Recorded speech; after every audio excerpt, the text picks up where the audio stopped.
मध्य प्रदेश विधानसभा चुनाव को देखते हुए कांग्रेस पार्टी के राष्ट्रीय प्रवक्ता सुरेंद्र सिंह राजपूत ने ग्वालियर अंचल में डेरा जमा लिया है। बिल्लू बादशाह से उनकी हर मुद्दे पर बेबाक बातचीत सुनिए। बिल्लू बादशाह को बहुत बहुत बधाई। ये चैनल दिन दूनी रात चौगुनी तरक्की करे, सत्य के साथ रहे, गरीब के साथ रहे, महिला के साथ रहे, बेरोजगार के साथ रहे और किसान के साथ रहे, सत्ता के विरोध में रहे, चाहे सत्ता किसी की हो। मैं जब यहाँ ग्वालियर आया हूं तो यहाँ देख रहा हूं जनता में एक अजीब किस्म का रोष है और वो रोष कहीं न कहीं गद्दारी को लेकर के है। गद्दारों को सबक सिखाना है। इस अंचल में मैं जहां जहां भी गया पिछले 15 से 20 दिनों में, वहां से एक ही आवाज आ रही कि कोई विकास नहीं हुआ, गांव में बिजली नहीं है, 10 घंटे छोड़िए 5 घंटे बिजली नहीं आती है, यहाँ का मालनपुर इंडस्ट्रियल एरिया लगभग बंद हो चुका है, कोई नई इंडस्ट्री नहीं है, इंडस्ट्री भ्रष्टाचार की है यहाँ पर। हाँ, भ्रष्टाचार खूब पनप रहा है, फल रहा है, फूल रहा है। इंडस्ट्री यहाँ पर इस तरीके की कि हजारों करोड़ के महल वाले लोग ज्योतिरादित्य सिंधिया स्मार्ट सिटी के पैसे से अपनी महल की दीवारें रंगवा रहे हैं, पुतवा रहे हैं। तो भ्रष्टाचार एक यहाँ पर संस्थागत रूप से औद्योगिक हो गया है। इनके खिलाफ लोगों में बहुत जागरूकता है, बहुत रोष है, महंगाई के खिलाफ रोष है। ये सारी चीजें मैं देख रहा हूं और मुझे ऐसा लग रहा है कि इस बार लोगों ने बदलाव का मन ही नहीं, बदलाव की आंधी चलाने का मन बना लिया है। आपके प्रत्याशी हैं तो प्रत्याशियों में उतनी क्षमता है कि अपने बलबूते पे ही आगे बढ़ जाए? प्रत्याशियों में उससे कहीं अधिक क्षमता है और संगठन उनका पूरा सहयोग कर रहा है। कांग्रेस पार्टी पूरा सहयोग कर रही है। प्रत्याशी अपने आप में है कि जिस तरीके से एक कहावत है कि 1.25 लाख से एक लड़ाऊं, उस तरीके के हमारे सारे प्रत्याशी हैं यहाँ पर। वो सारे के सारे प्रत्याशी अपनी पूरी ताकत से कांग्रेस के संगठन के साथ में कंधे से कंधा मिलाकर लड़ रहे हैं और जीत रहे हैं। अमित शाह का बयान आया है अधिकारियों के लेके, उस संबंध में आप क्या कहेंगे? देखिए, तो शुद्ध रूप से एक बहुत ही निम्न स्तर की धमकी है। इसके खिलाफ तो कार्रवाई होनी चाहिए। हमारी नॉन कमिटल ब्यूरोक्रेसी है, हमारे यहाँ कमिटेड ब्यूरोक्रेसी नहीं है। किस तरीके की आप भाषा का इस्तेमाल कर रहे हैं अमित शाह जी? इस तरीके से आप लोगों को धमकाएंगे तो निश्चित तौर पर जनता भी प्रतिकार करेगी, हमारे अधिकारी भी प्रतिकार करेंगे। लगातार दौरे अमित शाह के ग्वालियर में होने लगे और प्रदेश में होने लगे, तो ऐसे क्या शिवराज फेलुअर है? देखिए, शिवराज जी तो आज की डेट में कहीं है ही नहीं। उन्होंने तो दूध की मक्खी की तरीके से निकाल के फेंक दिया है। 5वीं लिस्ट में आपने कभी किसी मुख्यमंत्री का नाम देखा हो तो बताइए। पिछले 70 सालों में तो मैंने नहीं देखा कि मुख्यमंत्री जो चुनाव लड़ रहा हो उसके पहली लिस्ट में नाम ना हो, लेकिन उसके बावजूद भी उनको किनारे कर दिया गया है। रही बात अमित शाह जी की, तो हताश और निराश भारतीय जनता पार्टी के जो कार्यकर्ता हैं उनको मनाने के लिए जरूर अमित शाह जी आ रहे हैं, लेकिन जनता को कौन मनाएगा?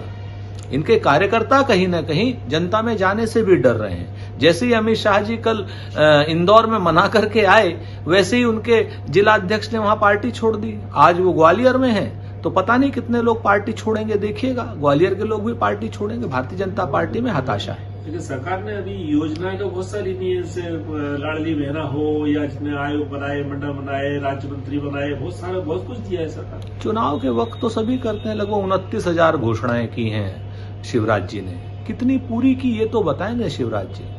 भाई, पिछले 18 साल में 29,000 घोषणाओं का जो घोषणा मंत्री है उसने योजनाएं कितनी घोषणाएं पूरी करी। आज किसान आत्महत्या क्यों कर रहा है? किसान को उसकी एमएसपी क्यों नहीं मिल रही है?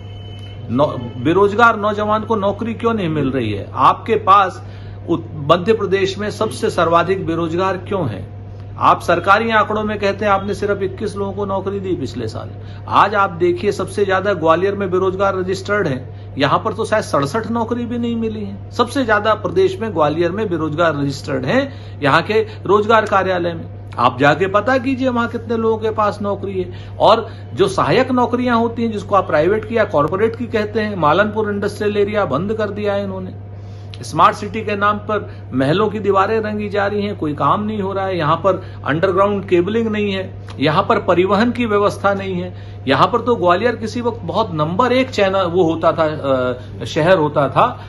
आज की डेट में मेट्रो नहीं है यहाँ पर। किसी समय यहाँ नैनो ट्रेन चलती थी। केंद्रीय मंत्रियों को भी में उतारना पड़ा है चुनाव मैदान में, इसको कैसे, क्या नजरिया है? भारतीय जनता पार्टी की हताशा का नतीजा है। कृषि मंत्री जिसके पास 1 सेकंड की भी फुर्सत नहीं होती है, अपनी विभाग से, वो आदमी आज की डेट में यहाँ 15 दिन से 20 दिन से क्या कर रहा है ये बताना पड़ेगा नरेंद्र मोदी जी को। नरेंद्र मोदी जी को कैंडिडेट नहीं मिल रहे हैं मध्य प्रदेश में, जिसकी वजह से नरेंद्र मोदी जी हताश हैं, निराश हैं। अब तो ऐसा लग रहा है कि अमित शाह जी और नरेंद्र मोदी जी भी स्वयं उतर जाएं चुनाव में, तब भी इनकी सरकार नहीं बचेगी। जातिगत जनगणना का लाभ मिलेगा? देखिए, जातिगत जनगणना हमारा कमिटमेंट है, ये सामाजिक विषय है, इसको राजनीति से जोड़कर देखने की आवश्यकता नहीं है। निश्चित तौर पर हम जातिगत जनगणना कराएंगे ताकि सब लोगों को देश की समृद्धि में, देश के विकास में सब लोगों का साथ हो और सब लोगों का विकास हो। मध्य प्रदेश के गृह मंत्री डॉक्टर नरोत्तम मिश्रा कहते हैं कि कमलनाथ और राहुल गांधी अपनी जाति बताएं। देखिए, अब फिजूल की बातों का कोई मतलब नहीं रह गया है।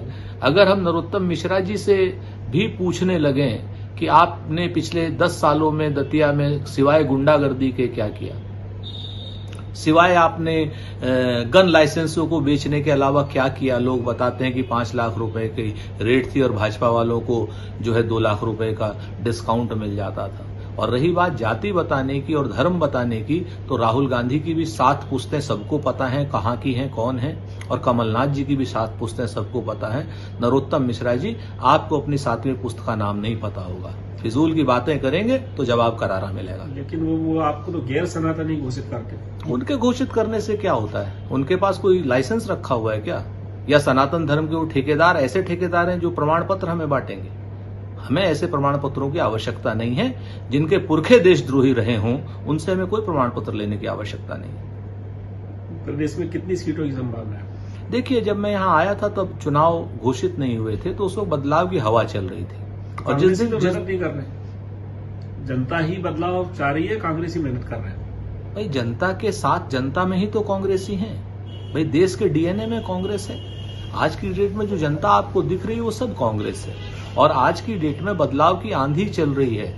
हम लोग 150 के ऊपर, 156 के ऊपर कहां जाकर के रुकेंगे हमें नहीं पता। पूरी मीडिया तो भाजपा का समर्थन कर रही है, भाजपा के पक्ष में दे रही है कि हाँ बहुमत भाजपा का। दुर्भाग्य की बात है, 2014 से पहले मीडिया विपक्ष का माई बाप होता था। आज सत्ताधारी दल का बेटा हो गया है मीडिया, तमाम ऐसे जो चैनल हैं। तो उनकी बातों का हम क्या जवाब? तो कांग्रेस क्यों नहीं कर पाई ऐसा? कांग्रेस तो अभिव्यक्ति की स्वतंत्रता की पक्षधर है। सभी लोगों को स्वतंत्रता देने के हक में है, सब लोगों को अपनी बात कहलवाने के हक में है। क्यों, क्या आपको कभी लगा कि हमने आपके ऊपर कोई दबाव दिया? नहीं दिया, लेकिन आपको आज की डेट में सत्ता पक्ष से दबाव आ रहा है।